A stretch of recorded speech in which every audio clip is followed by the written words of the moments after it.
Pertanian Indonesia dari masa ke masa. Pengertian pertanian secara umum. Pertanian adalah suatu kegiatan pemanfaatan sumber daya hayati untuk menghasilkan bahan pangan, bahan baku industri, atau sumber energi, serta untuk mengelola lingkungan hidupnya. Berdasarkan bukti-bukti peninggalan artefak, para ahli prasejarah saat ini bersepakat bahwa praktik pertanian pertama kali berawal di daerah Bulan Sabit yang subur yang berada di Mesopotamia sekitar 8000 sebelum Masehi. Pada waktu itu, daerah ini masih lebih hijau daripada keadaan sekarang. Jenis-jenis tanaman yang pertama kali dibudidayakan di sini adalah gandum, jelai atau warley, buncis atau pea, kacang Arab atau chickpea. Nah, perkembangan pertanian di Indonesia. Pada zaman manusia purba dahulu, mereka memenuhi kebutuhan pangannya dengan cara mengumpulkan makanan yang ada di alam, apapun itu, atau yang dikenal food gathering. Akan tetapi, lambat laun apa yang ada di alam, baik hewan maupun tumbuhan, mulai habis karena diburu manusia. Pola pikir mereka pun kemudian mulai berubah. Mereka tidak hanya mengumpulkan, tetapi mulai berusaha untuk menghasilkan sumber makanan itu.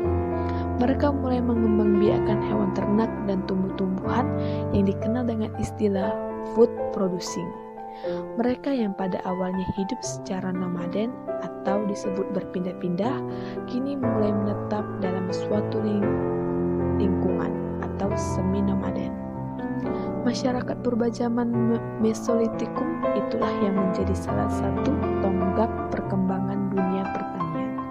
Meski dengan cara mereka yang masih sangat sederhana dan berpindah-pindah untuk mencari lahan lain ketika tanah yang dibudidayakannya sudah tidak subur lagi.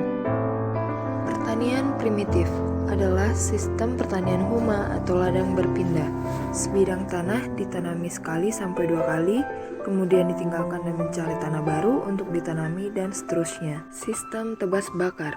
Peladangan adalah sebuah sistem bercocok tanam berpindah-pindah dari satu bidang tanah atau ladang ke bidang tanah yang lain. Biasanya dibuka dengan menebang dan membakar sebagian hutan untuk membuat ladang. Teknik tebang dan bakar digunakan oleh sekitar 200 hingga 500 juta orang di seluruh dunia. Secara garis besar menjelaskan 4 ciri peladangan, yaitu 1. Dijalankan di tanah tropis yang gersang. 2.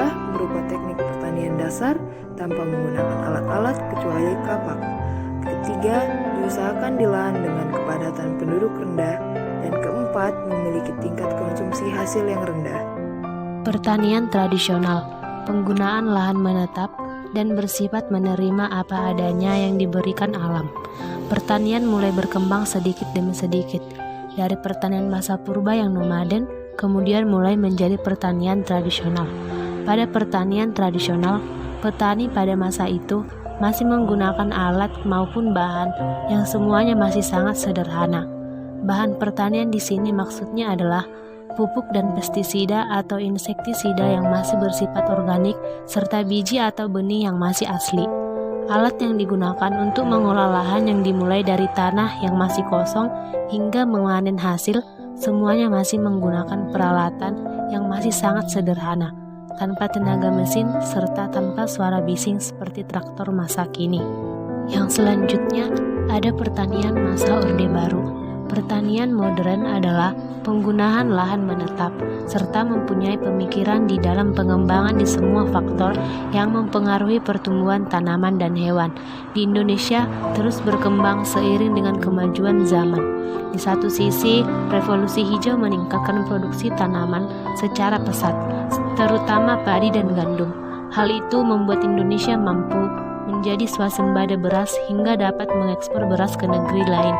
Akan tetapi, di sisi lain, lingkungan atau lahan menjadi rusak karena penggunaan bahan kimia baik dari pupuk maupun pestisida yang tidak semestinya. Hal itu menyebabkan ketergantungan tanaman terhadap pupuk dan munculnya hama baru yang lebih resisten. Sejarah pertanian. Menurut bukti-bukti arkeologi, tercatat 7.000 sampai 8.000 tahun berlangsung. Peninggalan sejarah didapatkan pada dataran-dataran tinggi yang terairi secara baik dari sungai-sungai Indus, Tigris, Eufrat, dan Nil. Peristiwa yang mendahuluinya tentu berlangsung ribuan tahun sebelum itu. Masyarakat Asia Tenggara telah mengenal budidaya padi sekitar 3000 tahun sebelum Masehi. Jepang serta Korea 1000 tahun sebelum Masehi. Ketika pertanian datang pada dunia lama, Asia dan Afrika dan Eropa, gerakan mengarah ke lembah sungai, di mana dua bahaya yang sama yaitu kekeringan dan kebanjiran harus diatasi. Perubahan-perubahan raksasa dipercepat dengan inovasi yang diperlukan untuk irigasi dan budidaya tanaman serealia. Pada masa penjajahan Belanda, sistem tanam paksa diperkenalkan secara perlahan sejak tahun 1830 sampai tahun 1835. Menjelang tahun 1840, sistem ini telah sepenuhnya berjalan di Jawa. Pemerintah kolonial memobilisasi lahan pertanian, kerbau, sapi, dan tenaga kerja yang serba gratis. Komoditas kopi, teh, tembakau, tebu yang permintaannya di pasar dunia sedang membumbung dibudayakan.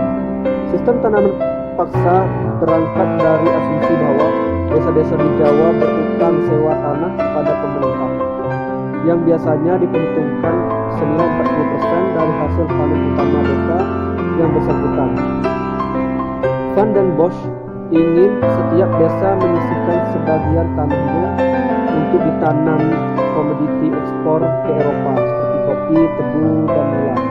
Penduduk dipaksa untuk menggunakan sebagian tanah garapan minimal 1/5 luas atau 20% dan menyisihkan sebagian hari kerja untuk bekerja bagi pemerintah. Kemudian, pada masa penjajahan Jepang, setelah menduduki Indonesia, Jepang melihat bahwa produksi beras tidak akan mampu memenuhi kebutuhan. Oleh karena itu, perlu dilakukan perluasan areal persawahan guna meningkatkan produksi beras. Meskipun demikian, produksi pangan antara tahun 1941 sampai 1944 terus menurun. Pengawasan pertanian dan perkebunan, pelaksanaan pertanian diawasi secara ketat dengan tujuan untuk mengendalikan harga barang, terutama beras. Hasil pertanian diatur sebagai berikut.